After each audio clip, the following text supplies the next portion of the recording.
नमस्कार। आज हम डिस्कस करेंगे Himachal Pradesh public service commission का प्रीवियस पेपर। आपको पता है तहसीलदार का एग्ज़ाम बहुत नज़दीक है और बहुत सारे लोगों ने ये भरा भी होगा।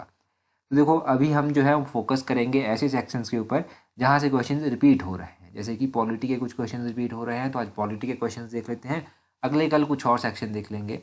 अभी क्वेश्चन नंबर 1 से स्टार्ट करते हैं। बोलते हैं, in the 73rd constitutional amendment 1/3 seat for the women are reserved in parliament under which section, या फिर विच आर्टिकल। हिंदी में भी देख लीजिए। बोलते हैं 73rd संवैधानिक जो संशोधन था उसके अनुसार पंचायतों में महिलाओं के लिए जो है वो 1/3 सीटें आरक्षित की गई हैं। ये कौन से आर्टिकल यानी कि अनुच्छेद के तहत की गई हैं? तो ये एचएस में भी अभी पूछा गया था। ये की गई है आर्टिकल 243D से। ऑप्शन डी जो है वो सही आंसर है। आर्टिकल 243D से जो है ये की गई है। आपने ध्यान रखना है कि और भी इंडियन कॉन्स्टिट्यूशन में आर्टिकल हैं जो पंचायती राज से जो है वो डील करते हैं और एग्जाम में पूछे जाते हैं। उनके बारे में आपको पता होना चाहिए। यहाँ पर ऑप्शन में आर्टिकल 243A दिया गया है। तो 243A जो है वो ग्राम सभा से जो है वो डील करता है। ये ग्राम सभा के बारे में बात करता है। आर्टिकल 243B किसके बारे में बात करता है? तो ये कॉन्स्टिट्यूशन ऑफ पंचायत के बारे में बात करता है। पंचायत का भी अपना एक कॉन्स्टिट्यूशन होगा, इसकी ये बात करता है।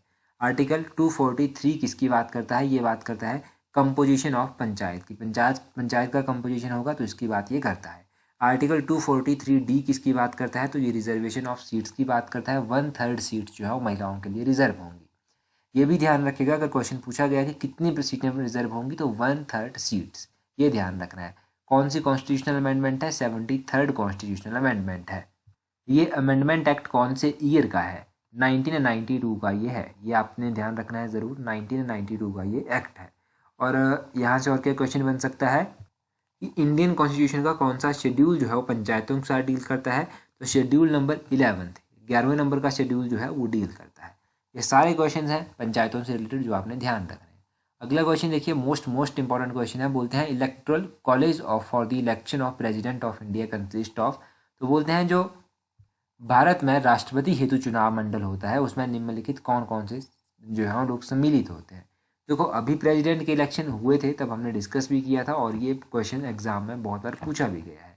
प्रेसिडेंट के जब इलेक्शन होते हैं उसमें आपने ध्यान रखना है कि इलेक्टेड मेंबर होते हैं किसके? पार्लियामेंट के, दोनों हाउसेज के, लोकसभा के और राज्यसभा के इलेक्टेड मेंबर इसमें होते हैं। इसमें जो है वो इलेक्टेड मेंबर होते हैं स्टेट लेजिस्लेटिव असेंबली के। जैसे हमारी हिमाचल की लेजिस्लेटिव असेंबली है, तो जो हमारे इलेक्टेड मेंबर हैं 68 के 68 वो इसमें पार्टिसिपेट करेंगे। और इलेक्टेड मेंबर होंगे लेजिस्लेटिव असेंबली दिल्ली और पुडुचेरी के भी। ये भी आपने ध्यान रखना है। तो इसका ऑप्शन सी सही आंसर होगा इस हिसाब से। ऑप्शन सी देख लीजिए। ऑप्शन सी बोलता है all the elected member of both the houses of parliament and the elected member of state legislative assembly, ये जो है इसमें इंक्लूड होते हैं। और सभी मेंबर नहीं होते, सिर्फ इलेक्टेड होते हैं। मेंबर और जो है लेजिस्लेटिव असेंबली के होते हैं परंतु इलेक्टेड ही सिर्फ होते हैं। तो ये आपने ध्यान रखना है। इसका सिर्फ ऑप्शन सी ही सही आंसर है। प्रेजेंट टाइम में प्रेसिडेंट कौन बनी है? हमारी प्रेसिडेंट द्रौपदी मुर्मू बनी है। द्रौपदी मुर्मू बनी है। ये कौन से नंबर की प्रेसिडेंट है? तो ये 15वें नंबर की जो है वो प्रेसिडेंट है। ये आपने ध्यान रखना है। आपने ध्यान रखना है कि प्रेसिडेंट का कार्यकाल कितना होता है? प्रेसिडेंट का कार्यकाल 5 साल होता है। ये भी आपने ध्यान रखना है। और अगर प्रेसिडेंट ने अपना रेजिग्नेशन देना है तो वो किसको देंगे? वो वाइस प्रेसिडेंट ऑफ इंडिया को देंगे। ये भी ध्यान रखिए। प्रेसिडेंट की ओथ यानी कि शपथ प्रेसिडेंट की कौन जो है वो कंडक्ट करवाता है? तो प्रेसिडेंट की ओथ जो है वो कंडक्ट करवाई जाती है chief justice of supreme court के चीफ जस्टिस के द्वारा। तो ये सारे इंपॉर्टेंट क्वेश्चन हो गए। अगला क्वेश्चन देखते हैं। नेक्स्ट क्वेश्चन में बोलते हैं which article of Indian constitution empower president all the executive power. तो इंडियन कॉन्स्टिट्यूशन का कौन सा आर्टिकल जो है वो प्रेसिडेंट को सारी एग्जीक्यूटिव पावर देता है? देखो, प्रेसिडेंट के पास जो है आर्टिकल नंबर 53 होता है जो इसको एग्जीक्यूटिव पावर जो है वो देता है। ऑप्शन बी सही आंसर है। अब ये जो आर्टिकल नंबर 53 है ये किससे डील करता है? ये एग्जीक्यूटिव पावर से डील करता है। आर्टिकल नंबर 52 किससे डील करता है? तो ये प्रेसिडेंट ऑफ इंडिया से डील करता है। ये प्रेसिडेंट ऑफ इंडिया के बारे में बात करता है। आर्टिकल नंबर 54 किसकी बात करता है? ये बात करता है इलेक्शन ऑफ प्रेसिडेंट की। प्रेसिडेंट के जो इलेक्शन होंगे उनकी ये बात करता है। आर्टिकल नंबर 51 किसकी बात करता है? तो ये करता है कि manner of election of president. Election के प्रेसिडेंट के जो इलेक्शन है वो किस तरह से होंगे उसकी ये बात करता है आर्टिकल नंबर 55। तो ये 4 आर्टिकल मोस्ट इंपॉर्टेंट हैं और जो एग्जाम में पूछा गया है वो तो इम्पोर्टेंट है ही है। ये आपने ध्यान रख लिया। आगे आपने ध्यान रखना है कि प्रेसिडेंट के पास कुछ और पावर भी होती है। प्रेसिडेंट के पास पावर होती है कि वो जो है किसी को अगर सजा हुई है, किसी का कुछ इस तरह से अपराध है तो उसको क्षमा भी कर सकते हैं। तो पार्डन जो है वो ग्रांट कर सकता है कौन से आर्टिकल के तहत? आर्टिकल नंबर 72 के तहत जो है पार्डन ग्रांट की जा सकती है प्रेसिडेंट के द्वारा, ये ध्यान रखिए। फोर्थ नंबर क्वेश्चन देखिए, यहाँ पर क्या बोलते हैं, यहाँ पर बोलते हैं who gives final verdict on money bill. तो मनी बिल के ऊपर जो फाइनल फैसला देता है वो कौन देता है? मनी बिल के ऊपर जो फाइनल वर्डिक्ट दी जाती है वो किसके द्वारा दी जाती है? वो दी जाती है स्पीकर ऑफ लोकसभा के द्वारा। ऑप्शन डी सही आंसर है।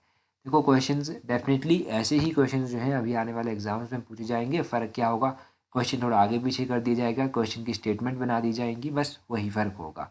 और आपको लगता है कि क्वेश्चन नया आ गया, नया नहीं होता, क्वेश्चन वही होते हैं।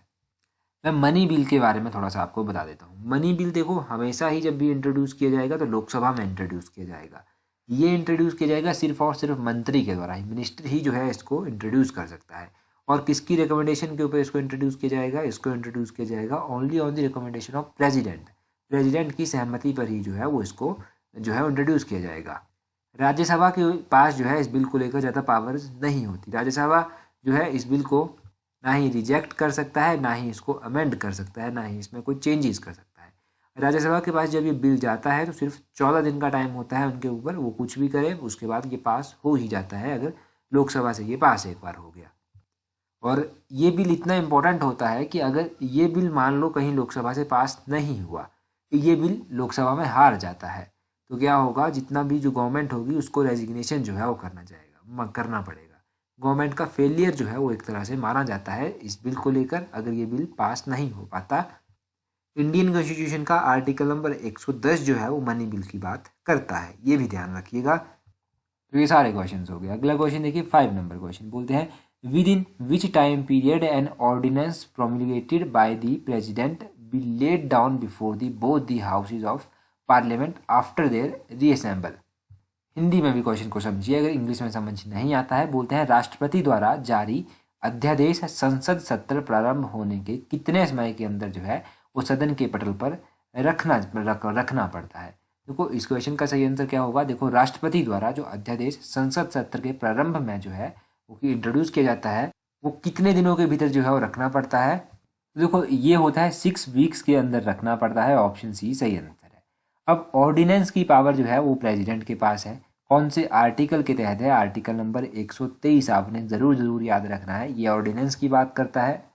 तो यहाँ से निकलकर यही 2 इंपॉर्टेंट क्वेश्चन आते हैं और ये दोनों के दोनों क्वेश्चन इंपॉर्टेंट है, इनको ध्यान रखिए।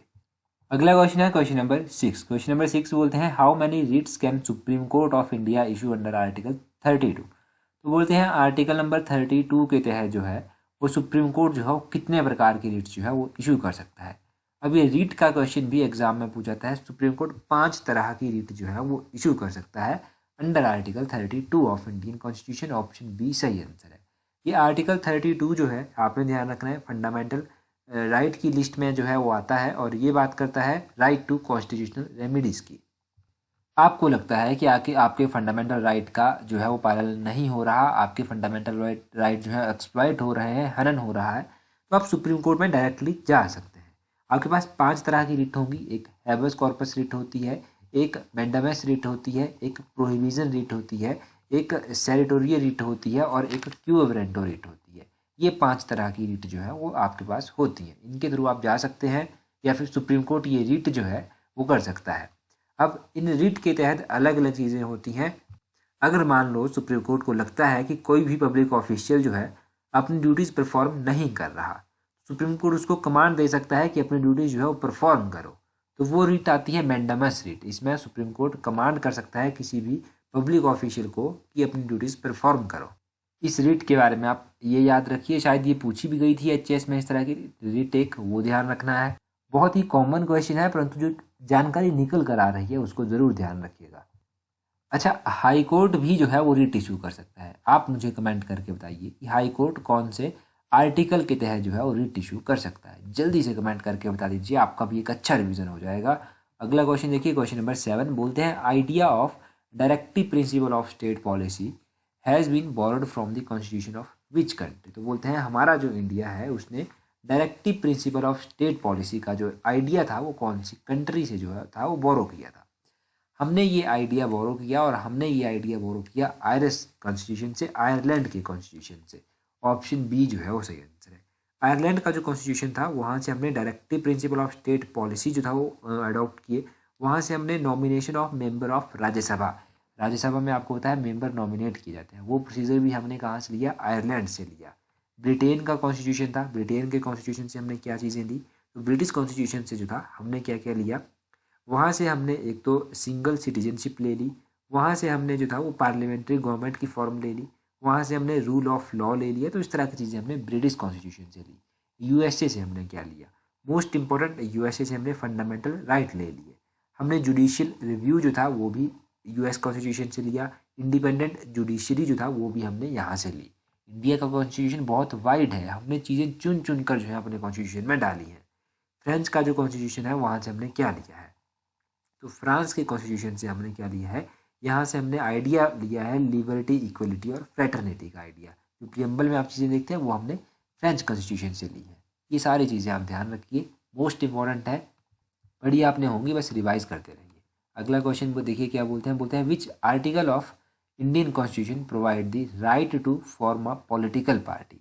अब पॉलिटिकल पार्टी फॉर्म करने के लिए इनमें से कौन सा आर्टिकल जो है वो बात करता है, तो इनमें से कोई सा भी आर्टिकल जो है वो पॉलिटिकल पार्टी के बारे में जो है इसकी फॉर्मेशन के बारे में बात नहीं करता। Option D none of these जो है वो सही आंसर होगा।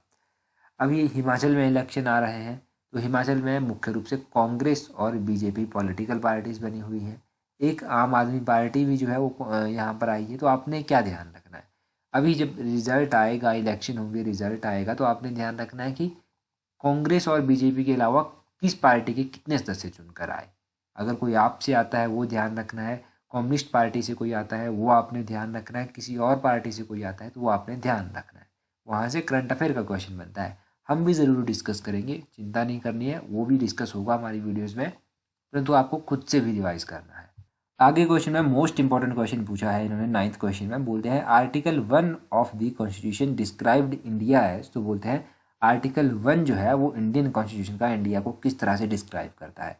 ये इंडिया को एक यूनियन ऑफ स्टेट के रूप में डिस्क्राइब करता है, अ यूनियन ऑफ स्टेट, इस रूप में जो है वो इंडिया को ये डिस्क्राइब करता है। आर्टिकल नंबर 1, हम सारे आर्टिकल पढ़ लेते हैं परंतु पहले आर्टिकल को कई बार भूल जाते हैं पढ़ना और याद नहीं रख पाते, तो यहाँ से ज़रूर रिवाइज कीजिए इस क्वेश्चन को।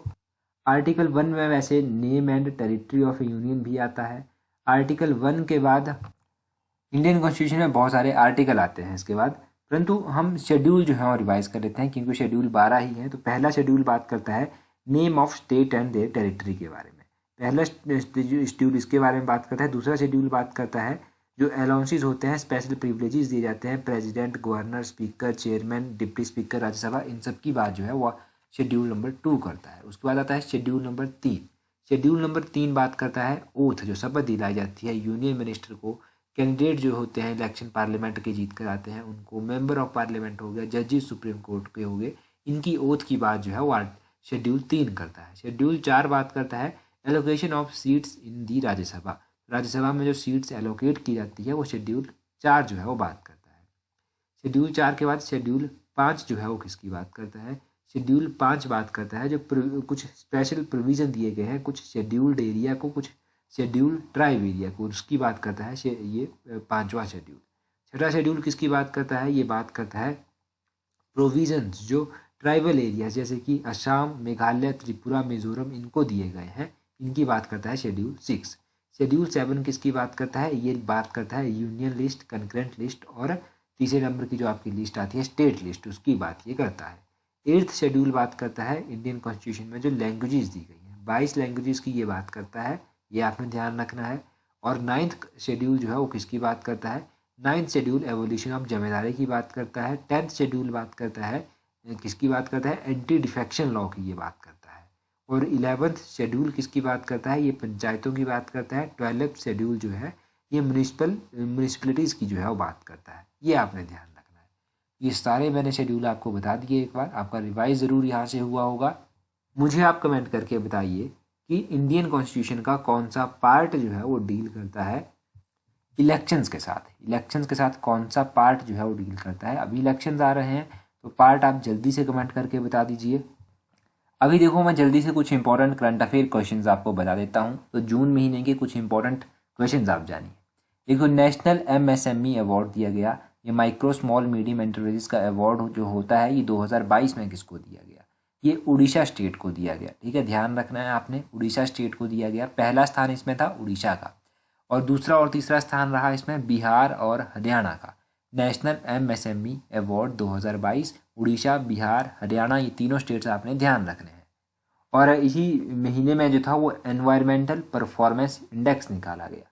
ये जो एनवायरमेंटल परफॉर्मेंस इंडेक्स निकाला गया, इसमें इंडिया का रैंक रहा 180 इसमें इंडिया का रैंक रहा। और सबसे बेस्ट परफॉर्मर कंट्री अगर कोई रही तो वो डेनमार्क रही, डेनमार्क के बाद यूके रही और फिनलैंड रही। इंडिया का रैंक मोस्ट इंपॉर्टेंट है, ये आपने ध्यान रखना है। और इसी महीने जो था एक इंडेक्स निकाला गया, वर्ल्ड कम्पिटिटिवनेस इंडेक्स 2022। जो वर्ल्ड कम्पिटिटिवनेस इंडेक्स 2022 था, इसमें इंडिया का रैंक 37 रहा। 37 इंडिया का रैंक इसमें रहा। और आपने ध्यान रखना है ये किसके द्वारा जारी किया जाता है? ये IMD के द्वारा जो है वो जारी किया जाता है। IMD का पूरा नाम है इंस्टीट्यूशन फॉर मैनेजमेंट डेवलपमेंट, तो ये इसके द्वारा जो है वो जारी किया जाता है। इंडिया का रैंक था 37, वो भी ध्यान रखिए। और देखो आपने ध्यान रखना है NIA, जिसको आप कहते हैं नेशनल इन्वेस्टिगेशन एजेंसी, इसके नए डायरेक्टर जनरल जो हैं वो बनाए गए हैं। वो कौन बनाए गए हैं? वो बनाए गए हैं दिनकर गुप्ता। दिनकर गुप्ता का नाम आपने ध्यान रखना है। ये डायरेक्टर जनरल ऑफ NIA यानी कि नेशनल इन्वेस्टिगेशन एजेंसी के जो हैं बनाए गए हैं डायरेक्टर जनरल। जरूर ध्यान रखिएगा दिनकर गुप्ता का नाम। और जून महीने में एक इम्पॉर्टेंट डे मनाया गया, इसका नाम था international Olympic day. International Olympic day मनाया गया जून 23 को। और इसकी थीम क्या थी? थीम मोस्ट इंपॉर्टेंट है। थीम थी इसकी together for a peaceful world. ये इसकी थीम थी together for a peaceful world. और ये जून 23 को मनाया गया इंटरनेशनल ओलंपिक डे।